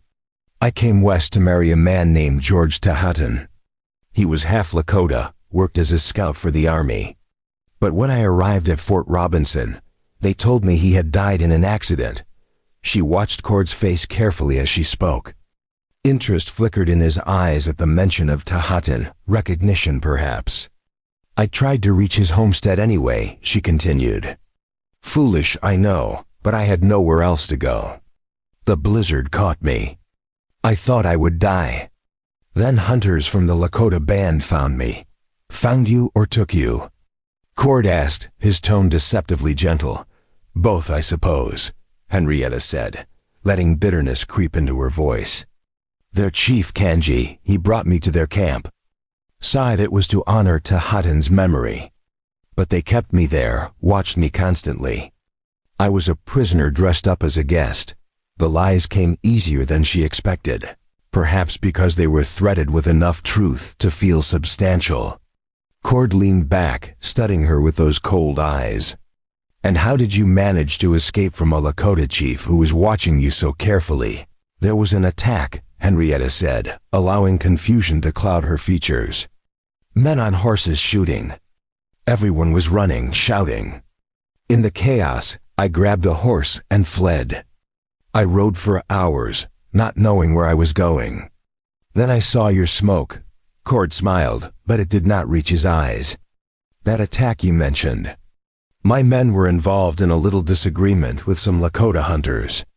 You are saying their camp is nearby. A day's ride, maybe less," Henrietta said, watching him carefully. "I am not good at judging distances out here. Everything looks the same." She could see the wheels turning in Cord's mind, weighing possibilities and profits. He stood abruptly, walking to the edge of the firelight. "You know what I think, Miss Blackwell? I think you are telling me a very interesting story, but I am not sure I believe all of it." Fear spiked through Henrietta's chest, but she forced herself to remain calm. "I do not understand." Cord turned back to her, his expression unreadable. "Kanji is not the kind of man who loses things he wants to keep. And if you were truly a prisoner, there would be marks. Rope burns on your wrists, maybe. Bruises from rough handling. But your skin is clean, except for some frostbite that looks weeks old."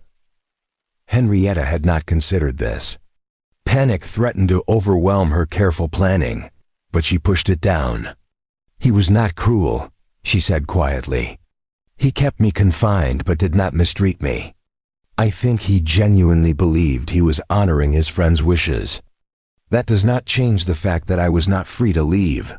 Or perhaps," Cord suggested, moving closer. You stayed willingly. Perhaps you found life among the savages more to your liking than you expected. Perhaps this escape is not what it seems. The accusation hung in the air. Henrietta met his gaze steadily, knowing everything depended on the next few moments. Believe what you want, she said, injecting steel into her voice. I came to you for help reaching the nearest settlement. If you would rather send me away, I will take my chances alone. It was a calculated risk, showing spine instead of continued helplessness. Cord studied her for a long moment, then laughed. You have got fire in you, I will give you that. All right, Miss Blackwell. Let us say I believe your story. What exactly are you proposing?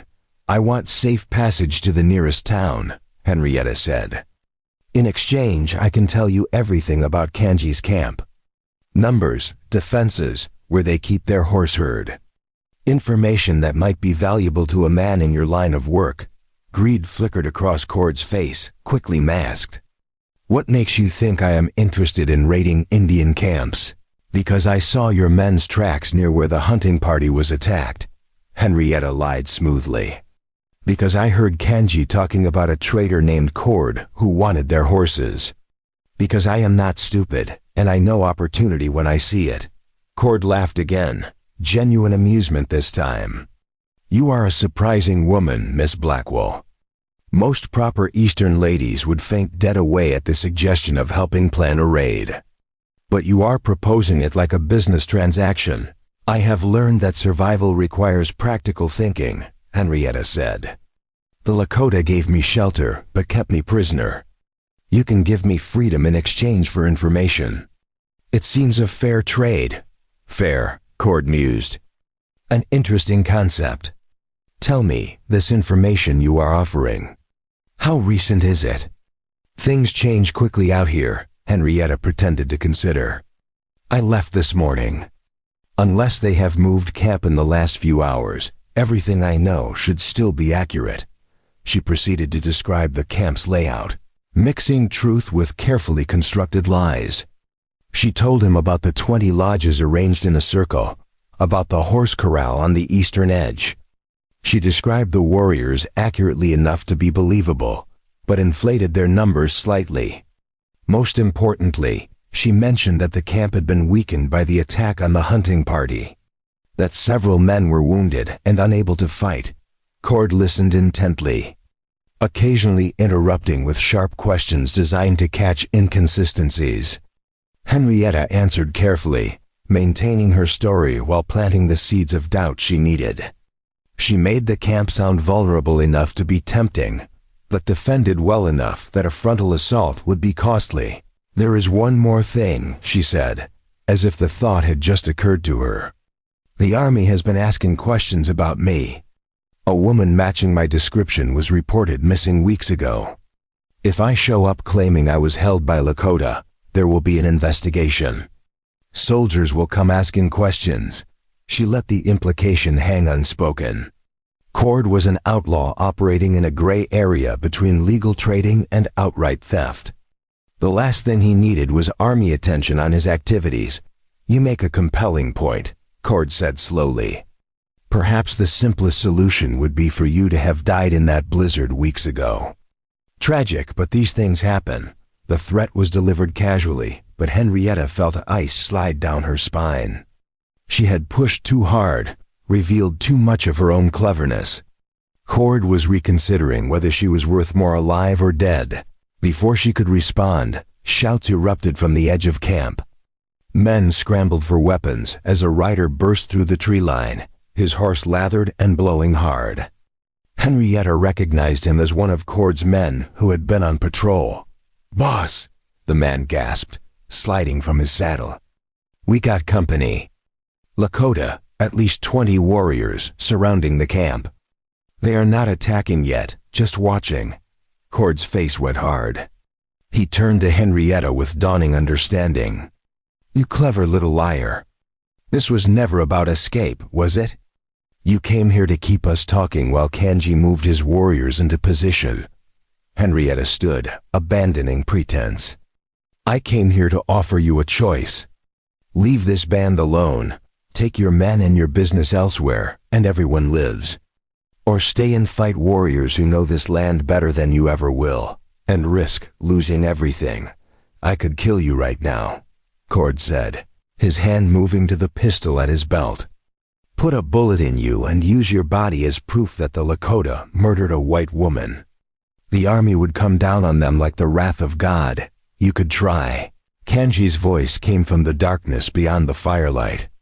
He stepped into view, rifle leveled steadily at Cord's chest. Behind him, shadows moved as more warriors revealed their positions surrounding the camp. But you would be dead before your hand cleared leather, and your men would follow soon after. Cord froze, his tactical mind rapidly calculating odds and finding them unfavorable. His men had grabbed their weapons, but they were outnumbered and outmaneuvered. The Lakota had moved silently into position, while Henrietta kept Cord distracted with her story. This is quite the play, Cord said, his voice admirably steady for a man surrounded by armed warriors. Using the woman as bait to draw me into conversation while you positioned your men. I underestimated you, Kanji. You underestimated her, Kanji corrected, his eyes never leaving Cord. I would have simply killed you. She insisted on giving you a choice. Henrietta stepped away from the fire, moving toward Kanji. None of Cord's men tried to stop her, too focused on the warriors surrounding them. When she reached Kanji's side, he spared her the briefest glance, something fierce and proud burning in his eyes. Here is how this ends, Kanji said, addressing Cord directly. You and your men ride out tonight. You do not come back. You forget you ever saw this woman or knew about our camp. In exchange, you keep your lives and your horses. And if I refuse? Cord asked, though his tone suggested he already knew the answer. Then we kill you all and scatter your bodies for the wolves, Kanji said matter-of-factly. The army will assume you ran afoul of outlaws or hostile Indians. Either way, no one will investigate too thoroughly. Men like you disappear all the time out here. Silence stretched as Cord weighed his options. Finally, he smiled thinly. You make a persuasive argument. Though I am curious about one thing. If the lady was your prisoner as she claimed, why go to such lengths to protect her? She was never my prisoner, Kanji said, and there was something in his voice that made Henrietta's breath catch. She's under my protection. There is a difference. Cord's eyes moved between them, seeing something that made his smile widen. I see. Well then, I wish you both the best of luck. You are going to need it. He signaled his men to begin breaking camp, moving with the efficiency of those who had made hasty departures before. Within an hour, they were mounted and riding out, disappearing into the night. The Lakota warriors watched them go, weapons ready in case of treachery. But Cord was smart enough to know when he had lost. When the last of Cord's men had vanished into darkness, Kanji finally lowered his rifle. The tension drained from his shoulders, replaced by something that looked like exhaustion. He turned to Henrietta, his expression unreadable. That was incredibly foolish, he said quietly. And incredibly brave.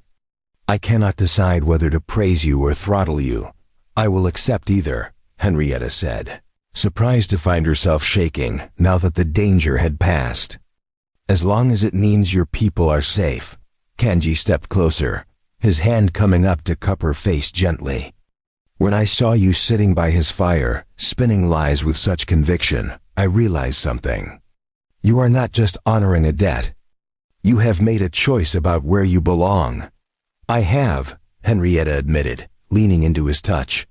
Somewhere along the way, this stopped being about surviving and started being about living. Really living, not just existing. The ride back to camp took most of the night. The warriors were in high spirits, pleased with a victory won without bloodshed. They treated Henrietta differently now, with something approaching respect. She had proven herself in a way that transcended cultural boundaries. When they reached camp in the early morning hours, the entire band was awake and waiting. News of the confrontation had preceded them, carried by scouts. As Henrietta dismounted, she found herself facing a gauntlet of faces. Some still suspicious, but many more showing cautious approval. Chayton stepped forward. His ancient face creased with something that might have been a smile. He spoke in Lakota, and Kanji translated. "The elder says you have shown courage and cleverness worthy of a Lakota warrior. You used your mind as a weapon and turned potential disaster into victory. This is respected." More of the elders came forward, each offering words of acknowledgement. Even Zakala, the woman who had been most hostile, gave a grudging nod of recognition. Henrietta felt tears threatening but blinked them back. She had not realized how much she needed this acceptance until it was offered. The celebration that followed was subdued but genuine. Food was shared, stories told of how Henrietta had kept Cord talking while the warriors surrounded his camp. With each retelling, her role grew slightly more heroic, which amused her even as it touched her heart. This was how legends were born, she realized, from kernels of truth wrapped in layers of exaggeration and meaning. As dawn broke over the camp, Kanji found Henrietta sitting outside his lodge, watching the sun paint the sky in shades of gold and pink. He settled beside her, close enough that their shoulders touched. "The council met briefly before the celebration," he said. "They have agreed you may stay. Not as a guest or a burden, but as a member of the band." "If you still want that." "I want it," Henrietta said without hesitation. "More than I have wanted anything in a long time. It will not be easy," Kanji warned. "There will still be those who doubt, who watch for you to fail. And the life here is hard, even for those born to it. You will work until your hands bleed. You will know hunger and cold and fear. There are no guarantees, no promises of safety or comfort." "I never wanted comfort," Henrietta interrupted. "I wanted purpose. I wanted to matter. To build something real instead of just surviving day to day in someone else's world." Kanji was quiet for a moment, watching the sunrise. When he spoke again, his voice was soft. "Tahattan would have liked you. He would have been proud of how you honored his memory by protecting his people." "I did not do it for his memory," Henrietta admitted. "Not entirely. I did it for Winona, who taught me without judgment. For the children who showed me kindness when adults showed only suspicion. For the chance to belong somewhere, to have a place that is truly mine." "And for me?" Kanji asked, turning to look at her. "Did you do it even a little for me?" Henrietta met his eyes, seeing vulnerability there that he rarely showed. "Yes," she said simply. "For you. Because you saw me freezing in the snow and chose kindness over practicality. Because you defended me when it cost you political capital. Because somewhere in the past weeks, I stopped seeing you as my rescuer and started seeing you as..." She paused, searching for the right words. "As someone I could build a future with," she finished quietly. Kanji reached for her hand, his rough fingers intertwining with hers. "The future I can offer is uncertain. The world is changing in ways that threaten everything my people are. There may come a time when even this small band cannot survive. Then we will face that together," Henrietta said. "Whatever comes, we will face it together." The kiss, when it came, was gentle and tentative. Two people from different worlds finding common ground in shared hope and determination. When they finally pulled apart, the sun had fully risen, bathing the camp in warm light. Inside the lodge, Winona watched through a gap in the entrance flap and smiled. She had seen this coming long before either of them admitted it to themselves. Love, she had learned, often grew in the most unlikely soil, nurtured by shared hardship and mutual respect. The months that followed brought changes both subtle and profound. Henrietta threw herself into learning everything she could about Lakota life. She became proficient at tasks that had seemed impossibly foreign at first. Her hands, once soft and unused to labor, grew strong and capable. She learned to track game, to read weather signs, to prepare food and medicine from plants the land provided. She also began teaching. sharing knowledge from her Eastern education with children who had no access to formal schooling. She taught them to read and write in English, skills that Kanji and the elders agreed would be necessary for survival in an increasingly white-dominated world. But she also learned from them, absorbing Lakota language and stories and traditions. Her relationship with Kanji deepened slowly, built on foundation of friendship and respect before evolving into something more. They moved carefully, aware that their union represented a bridge between worlds that many on both sides viewed with suspicion. But they also recognized something rare and precious in what they were building together. By the time spring arrived, melting snow and revealing earth that had been hidden for months, Henrietta had transformed from outsider to integral member of the community. She sat in on council meetings now, her opinion valued on matters affecting the band's future. She had earned a Lakota name, Westwick-Yag, meaning good woman, given in recognition of her character and contributions on a warm evening in early summer. As the entire band gathered for the first feast of the season, Kanji stood and called for attention. He had made a decision, he announced, one he hoped the council and the people would support. He wished to take Henrietta as his wife, to formalize the bond that had been growing between them. The announcement brought mixed reactions, as he had expected. But when Chayton rose to speak, his words carried weight that settled debate. "This woman came to us as a stranger," the old man said. "She could have been a curse, a burden, a danger. Instead, she proved herself through courage and sacrifice. She chose us when she could have chosen easier paths.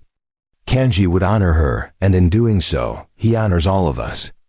I say we welcome this union." One by one, the other elders voiced their agreement. Even Zitkala, who had been Henrietta's harshest critic, stood and spoke words of grudging acceptance. The decision was made. The wedding took place 2 weeks later. A blending of Lakota tradition and the few Christian elements Henrietta requested to honor her own upbringing.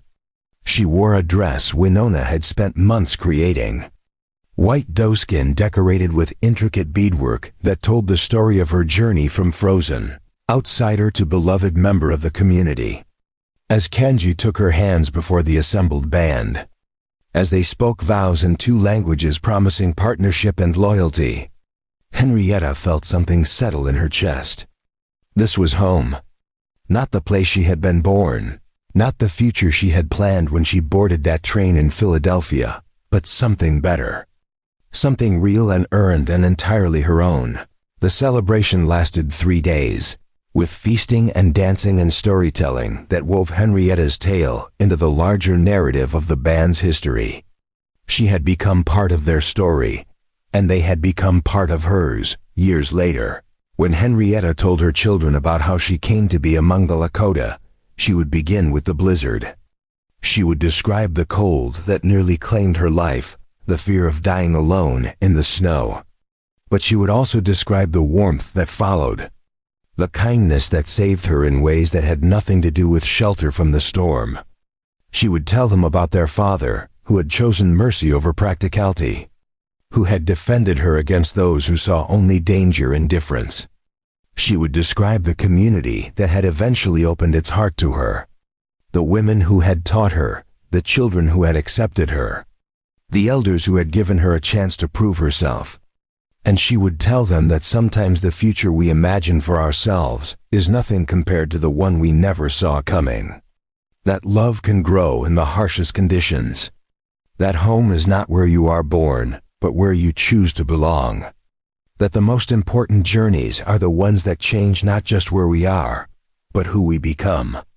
The blizzard that had nearly killed her had instead delivered her to a life richer and more meaningful than anything she could have planned.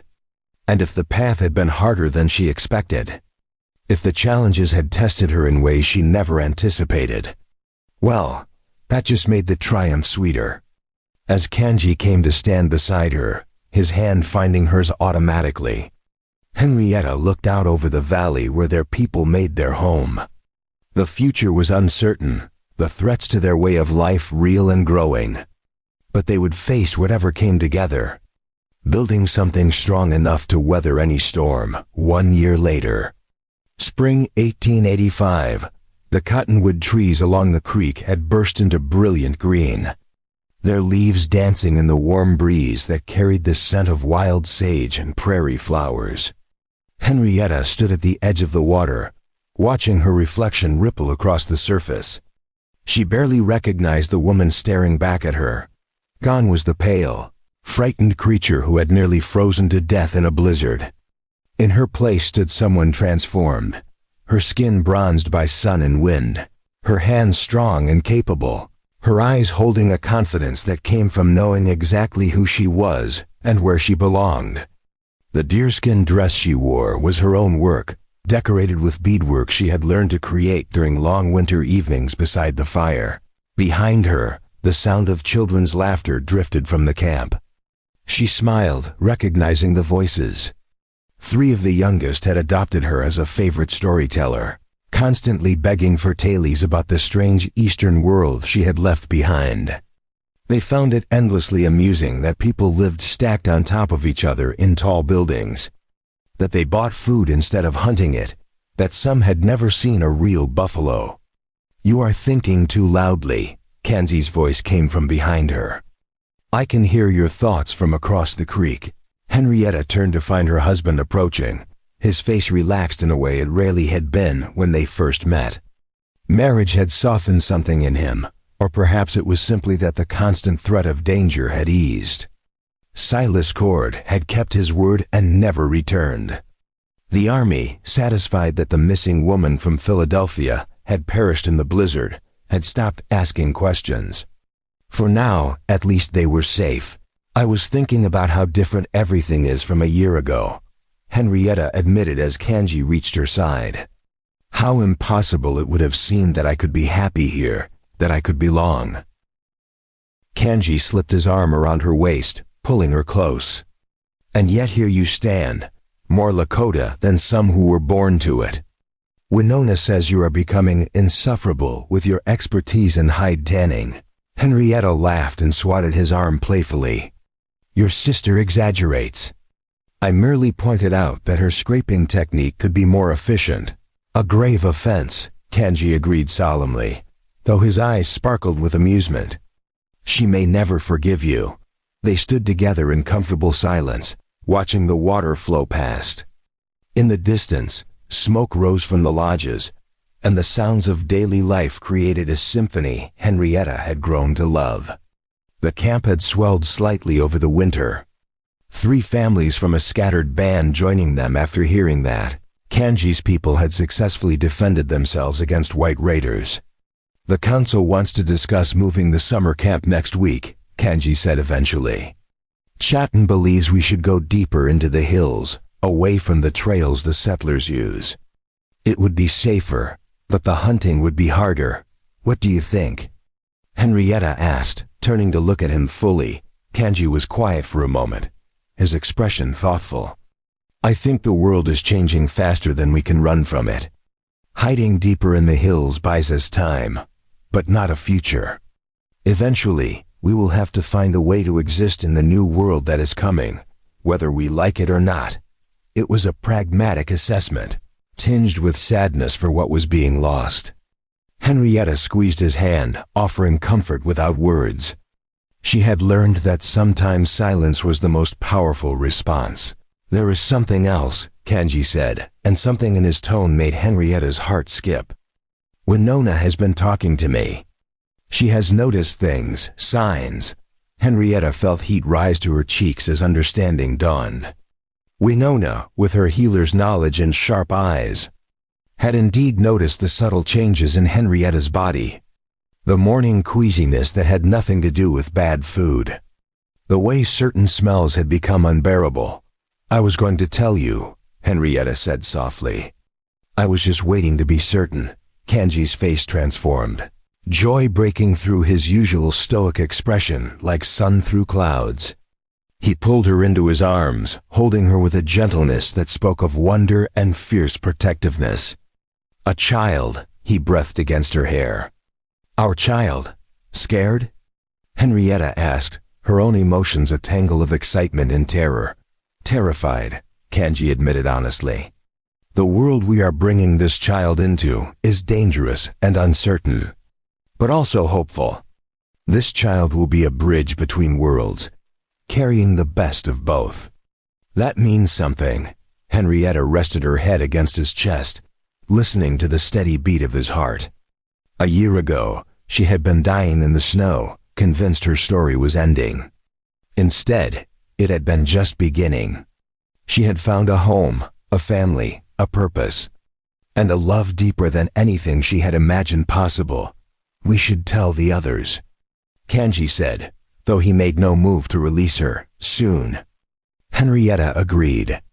But let us have this moment first, just the two of us. They stood together as the sun climbed higher, warming the valley and chasing away the last shadows of night. Whatever challenges lay ahead, whatever storms the future might bring, they would face them together. And their child would grow up knowing that love could bloom even in the harshest winter. That courage meant choosing hope over fear, and that home was not a place but the people who saw you, accepted you, and chose to stand beside you through every season. The blizzard that had nearly claimed Henrietta's life had instead given her everything she never knew she needed.